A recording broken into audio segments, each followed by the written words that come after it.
Have you ever wanted to look into retro games but aren't sure where to begin? Do you ever wonder which classic games stand the test of time and which ones don't hold up? These are some questions that have been bothering me for a while now, and I think it's about time to do something about it. So I'm going through gaming's history one game at a time to find the best games of all time. Welcome to the Gaming Archaeologist. So I quite liked Mega Man X. It wasn't perfect by any means, but it was a nice fresh take on the Mega Man formula.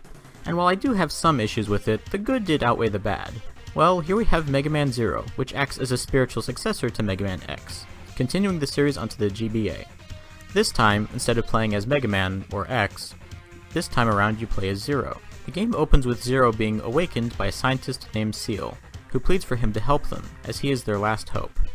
It turns out that a century has passed since the events of the X series, where X and Zero stopped an evil Reploid called Sigma from wiping out humanity. Zero has been asleep, but apparently X has started to mistreat the Reploids, robots with human-like characteristics, accusing many of them of being mavericks and retiring them without hesitation or trial.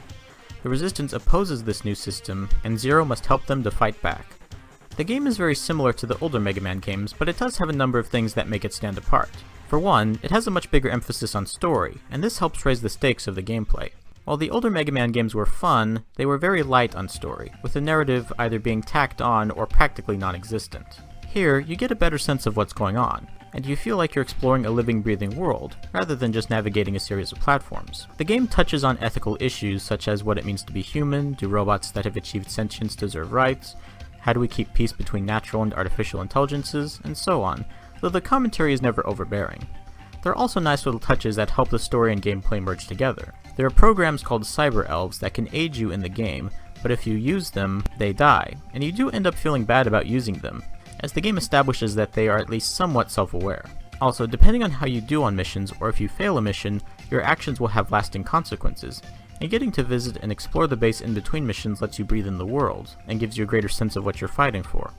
But for everything the game does right, it unfortunately does a number of things wrong.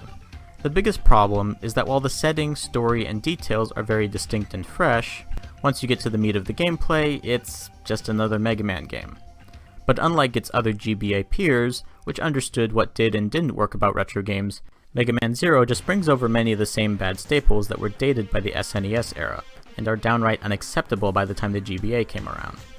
The live system, having very little health, instant death traps, trial and error gameplay, all the things that made retro games a chore, Mega Man Zero embraces.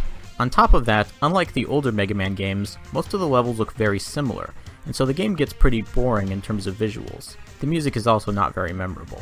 So while I admire Mega Man Zero for trying some new things and expanding on the concepts established by the older Mega Man games, ultimately it doesn't change enough, and holds on to traditions that should have been let go, resulting in an okay but not great experience overall. If you're a fan of Mega Man, I'd say it's worth checking out, but if you're not a fan, or if you want something that is both fresh and good, then you're better off skipping this. My final score is a 6 out of 10. And judging by what they did with Mega Man Battle Network, I'm guessing Mega Man Zero fell victim to the same problem of copy-paste sequels. So what do you think? Have you played Mega Man Zero? What's your favorite Mega Man game? Whatever you think, be sure to let me know in the comments below.